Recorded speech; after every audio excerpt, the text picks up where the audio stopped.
Ceci est un hold-up.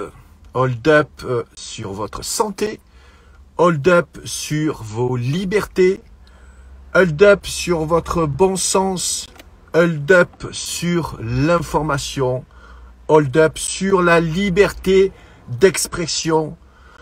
Hold-up, c'est un documentaire que tu as sûrement vu en 2020, un documentaire sur la crise que nous vivons aujourd'hui. Je vais faire attention dans cette prise de parole ce midi pour le 2 février, très belle date 2 février, 02-02-2022. Je ne sais pas si vous vous intéressez à la numérologie, mais c'est particulièrement enrichissant et intéressant. En tout cas, Hold Up, c'est un documentaire que des millions de Français ont vu, enfin ont essayé de le voir, puisqu'il a été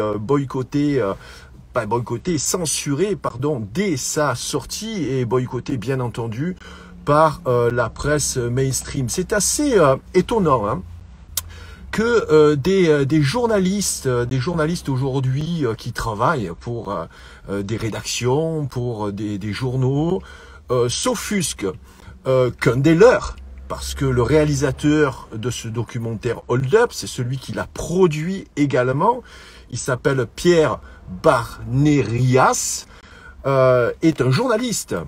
Et un journaliste qui veut s'intéresser et qui s'intéresse sur des sujets assez polémiques. Que ce soit la pédocriminalité, par exemple, que ce soit sur les médicaments qui tuent. Il ne trouve pas, bien sûr, écho à ces demandes, puisqu'aujourd'hui, les journalistes, je vais rester poli, voilà, je vais rester poli pour cette profession, quand même, qui est une noble profession, puisque l'objectif d'un journaliste, c'est d'informer. Mais malheureusement, les vertus journalistiques ont quitté les médias mainstream. Les vertus journalistiques, aujourd'hui, vous les trouvez chez des journalistes indépendants, comme est devenu indépendant Pierre Barnerias en créant sa société de production pour produire ce documentaire Hold Up. S'en est suivi un deuxième documentaire fin d'année passée sur les Vava, donc il s'appelle Hold On, Primum non serré. Il ne faut pas nuire, justement à cette information. Cette information qui est produite et véhiculée donc par des journalistes aujourd'hui indépendants. Ces journalistes indépendants, vous les trouvez sur les réseaux sociaux, vous les trouvez dans les librairies, vous les trouvez, parce que ce sont des auteurs qui produisent également des livres, ou comme Pierre Barnerias, des documentaires qui malheureusement n'ont pas la primeur des salles obscures, des salles de cinéma, où tu es quand même dans un contexte bien particulier. Je dirais, le cinéma, c'est une relation quand même assez intime par rapport à ce que tu vois à l'écran. Tu es confortablement installé, tu es concentré, tu as éteint donc ton téléphone portable, et donc tu vas pouvoir recevoir ces informations qui vont nourrir, qui vont te donner, comme je fais dans le e-club tous les jours avec ces émissions quotidiennes auxquelles tu participes, cette matière à penser, une matière à penser que tu vas digérer, que tu vas apprendre apprendre ces messages qui sont très différents de l'information qui va être imposée via ces médias mainstream. Donc les journalistes indépendants sont des journalistes également citoyens. Et je voudrais vraiment apporter mon soutien, parce que je me classe également dans cette catégorie de personnes indépendantes, c'est-à-dire qui vont chercher le financement essentiellement par rapport aux gens qui les suivent. Pourquoi je vous parle de Hold Up? Parce que j'ai l'immense plaisir de recevoir ce soir dans l'intimité du e-club, en privé, bien entendu, exclusivement pour les membres sur Patreon, Pierre Barnerias, et on va parler des documentaires qu'il a produits. Et il n'a pas produit uniquement Hold Up et Hold On, mais il a également produit M et le troisième secret, donc sur Marie-Madeleine. Il a également produit Thanatos, qui est très très intéressant, puisque c'est un message d'espoir qui est donné par ceux qui ont connu je dirais, ce symptôme de mort imminente. Donc qui sont passés de l'autre côté et qui sont revenus nous voir pour nous délivrer des messages. Donc c'est un message d'espoir également, Thanatos, parce qu'il ne faut pas avoir peur justement de ce narratif qui nous est envoyé par les médias mainstream quasiment au quotidien. Donc c'est ce soir à 20h30 dans le Hit Club. Vous pouvez voir également cette émission en replay. Vous pouvez vous abonner sur le Hit Club, c'est le début du mois, profitez-en, venez nous rejoindre. Nous sommes aujourd'hui de plus en plus nombreux et les émissions sont particulièrement intéressantes parce que je commence à attirer des personnes qui ont compris justement l'intérêt de ne plus diffuser, je dirais, au grand public, entre guillemets, et de donner le bâton pour se faire battre. Voilà, j'ai reçu beaucoup de coups, ça m'a coûté cher mon positionnement, mais je ne le regrette pas, les amis. Quand je me regarde le matin, je me regarde dans la glace, ne serait-ce que pour me brosser les dents, je n'ai pas honte du reflet que me renvoie le miroir. Je pousse tous ceux qui ont aujourd'hui une parole qui porte, vous Instagrammeurs, vous YouTubeurs, vous qui publiez sur les réseaux sociaux, parlez de la crise que l'on connaît aujourd'hui, les amis. Nous sommes français, nous vivons dans un pays où il y a de la ségrégation. Je pense qu'on l'a complètement oublié. Alors peut-être que vous avez vos papiers, peut-être comme moi, vous avez eu la chance d'avoir donc le Covid, donc vous avez comme ça ce pass qui vous permet donc de rentrer et de garder vos libertés. C'est quand même incroyable. Une liberté n'est pas conditionnée à un papier que tu vas présenter.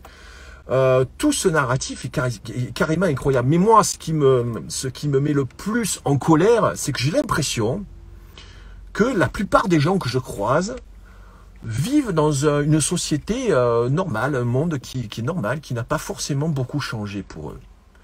Et pourtant, ils ont dû, comme ça, accepter des mesures qui touchent leur propre santé pour ne serait-ce que garder leur liberté qui leur est octroyée de façon naturelle. Une liberté n'est pas conditionnée à quoi que ce soit. Ça, c'est un premier mensonge que diffusent les médias. Oui, acceptez le va-va, comme ça vous pourrez retrouver une vie normale. Deuxième chose qui me choque profondément, et là je reviens à notre professeur Didier Raoult qui publie tous les mardis, j'espère que tu es abonné à cette chaîne de l'IHU de Marseille, il publie des vidéos très intéressantes le mardi et hier, il a publié une vidéo qui m'a vraiment, moi, interpellé.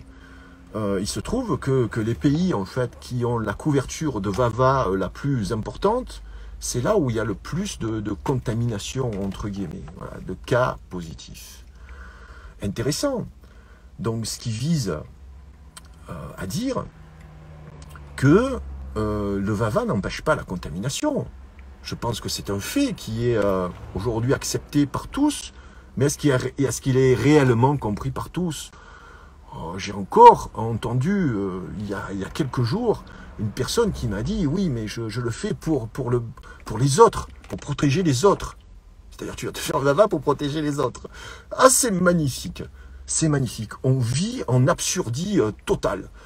L'année passée, c'était un message fort, vous vous en souvenez, je pense, non pas l'année passée, mais c'était en Noël 2020, où il y avait ces publicités étatiques, où les petits-enfants, ils couraient comme ça, au ralenti, avec une belle musique derrière, et ils enlaçaient leur grand-mère, ils lui faisaient des bisous et tout. Bref, il s'avère que au Noël 2020, donc les grands-parents, ils étaient obligés de manger la bûche dans la cuisine. Et que, voilà, on sait aujourd'hui que le VAVA n'empêche pas la contamination. Vous pensez que ceux qui nous l'ont proposé n'étaient pas au courant de ça? Voilà. Soit c'est des immenses abrutis, soit c'est des traîtres, en fait, des traîtres.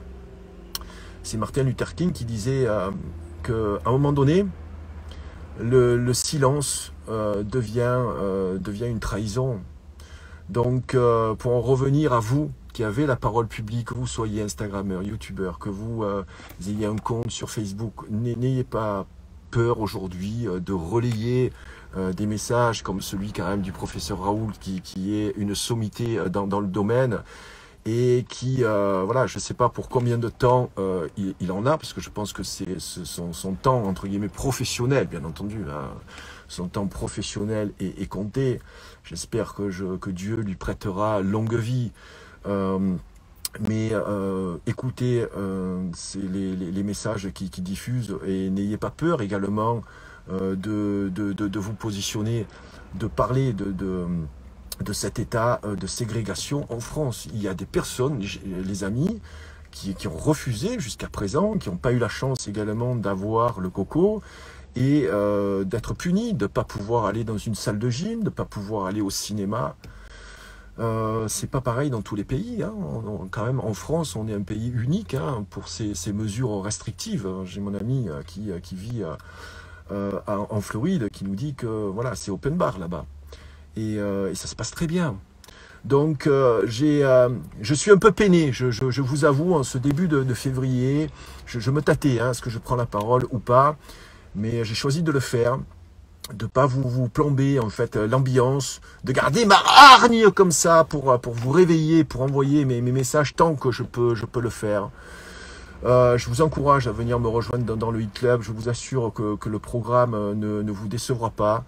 Il y a des invités extraordinaires et je pense produire des émissions comme par exemple pour renforcer son système immunitaire avec voilà toutes les émissions food. Vous avez accès de plus de 40 émissions rien que sur l'alimentation, plus de 500 émissions, tout thèmes confondus. Oui, j'ai produit énormément. Je vais fêter les 2 ans du club fin mars. Et on va dépasser donc les 600 émissions. Je suis très fier de ça, je suis très fier de vous, membres, qui, je vois quelques-uns qui êtes en train de m'écouter en direct. Donc merci, vous avez toute ma gratitude. C'est grâce à vous que je peux continuer aujourd'hui d'exercer mon métier de journaliste citoyen. Je peux me considérer aujourd'hui comme ça, comme journaliste citoyen. J'ai mis en lumière il y a maintenant 7 ans, vous le savez, donc toute l'exploitation de l'élevage industriel, tous ces messages aujourd'hui qui sont captés par la sphère politique, notamment j'écoutais Jean-Luc Mélenchon, puisqu'on a fait une émission justement sur Baba avec l'invitation donc de Jean-Luc Mélenchon dans cette émission. Où je l'ai écouté face à Émeric Caron. Oh, c'était dégoulinant de mièvrerie. Bien sûr qu'on est tous contre l'élevage industriel, mais je sentais dans les mots de cet homme politique qui est un grand professionnel, un grand tribun, qui manie le logos comme personne, qu'il récitait ce qu'on lui avait dit, noté sur ses petites fiches. Oui, qu'on tue 50 millions de poussins mâles. Oui, c'est bien. Enfin, malheureusement, non, c'est pas bien. Non, c'est pas bien. Qu'on tue bien sûr des petits poussins mâles. Mais qu'en est-il justement de la situation de ségrégation qu'on vit aujourd'hui en France? J'ai pas entendu ni Mélenchon, ni tous les contradicteurs ou les personnes qui lui servaient la soupe, s'il y en avait quelques-uns, dont bien sûr la Garrido. Mais je n'ai pas entendu par exemple Monsieur Z lui dire voilà, mais qu'est-ce que vous pensez donc de ce papier qu'il faut montrer, hein. On a aujourd'hui une France qui est extrêmement divisée. Et pour en revenir à un petit peu, je dirais, ma déception par rapport à mes concitoyens de cette soumission, de cet oubli qu'on vit aujourd'hui dans un état ségrégationniste et de ce manque de colère, de rébellion. C'est vrai que cette colère et cette rébellion, moi personnellement, ça me nourrit. Voilà, je suis un guerrier, j'ai toujours été dans les tranchées. Je me positionne pas en retrait, je vais être vraiment aux côtés de ceux également qui pensent comme moi, parce que je ne vais pas aller chercher des personnes aujourd'hui qui sont convaincues de ce narratif qui est envoyé via les médias mainstream. Donc je sais que vous êtes nombreux, vous êtes aussi nombreux à m'écouter. Venez nous rejoindre dans le Hit Club. On met ensemble des outils qui sont réellement intéressants. Et je crois beaucoup au lien social. Malheureusement, je ne peux plus aujourd'hui me rendre à travers la France. J'ai fait plus de 200 show-conférences depuis la sortie de Hit. Mais malheureusement, aujourd'hui, je ne peux plus me produire. Je ne peux plus me produire, ne serait-ce que devant des personnes qui vont être obligées de se masquer. Voilà, pour moi, ce n'est pas possible. Est-ce que ces mesures de discrimination vont être levées? Certaines, oui. Je pense que c'est comme quand tu pêches. Tu vois, tu pêches, à un moment donné, tu laisses un peu de mou. Tu vois, tu laisses un peu de mou et après, tac, tu ferres, tu sais, avec l'hameçon comme ça. Et après, tu remontes et tu resserres serre le kiki, comme on dit ici, tu vois. Mais oui, on va nous serrer le kiki, bien sûr, à l'automne et à cet hiver prochain. Que va-t-il se passer pendant cette période électorale? Tous les dimanches soirs, on fait une émission sur le social et la politique. Oui, je n'ai pas peur de ce mot, politique, parce que je pense que tout un chacun, on doit s'intéresser à la politique. On doit s'y intéresser, ne serait-ce que pour démonter toutes ces manœuvres et toutes ces stratagèmes. Tiens, je lisais la dernière BD de Goldorak, là, sur le stratagère. Ah, c'est fantastique. Pourquoi je vous parle de Goldorak? Parce que c'est un héros qui a bercé, bien entendu, mon adolescence dans les années 70. C'est la création, je crois, d'un auteur japonais. Et là, il y a des Français qui sont allés le solliciter pour lui demander, avec tout respect, de pouvoir poursuivre son œuvre. Et j'ai trouvé ça très émouvant d'avoir des auteurs et des dessinateurs de bande dessinée de très grand talent. La bande dessinée vraiment est remarquable. Elle s'appelle Goldorak. Elle est sortie il y a à peu près un mois. Donc voilà, ce sont des gens qui croient aussi en leurs rêves et qui vont comme ça sublimer des choses qui ont été faites dans le passé. Voilà, petite digression. Pour en revenir donc à ces politiques, donc je regrette que notamment pendant cette émission qui a duré plus de 3h30, il n'y ait eu aucune allusion à cette obligation VAVA, hein, donc et puis à ce pass, ne serait-ce que par rapport aussi à la médecin qui est intervenue, qui a dit des choses très justes. Bien entendu qu'aujourd'hui, on connaît la T2A. J'en ai parlé dans le tome 2 de HIT avec Nicole Delépine. Donc la T2A, c'est la facturation à l'acte. Donc aujourd'hui, les amis, attention de pas aller, je dirais, pour rien dans les hôpitaux. Vous avez les moyens de garder une santé de fer, de vous renforcer le système immunitaire. Et tout ça, je vous donne ces astuces et ces conseils dans le e-club. Gardez cette saine colère, les amis. Gardez cette saine colère. Ne restez pas comme ça soumis. Ne pensez pas vivre une vie normale parce qu'on ne vit pas une vie normale. Et n'oubliez pas, une chose, c'est que d'ici quelques décennies, peut-être, l'histoire jugera nos actes. Et soyez fiers le matin quand vous vous regardez dans la glace. Salut les amis.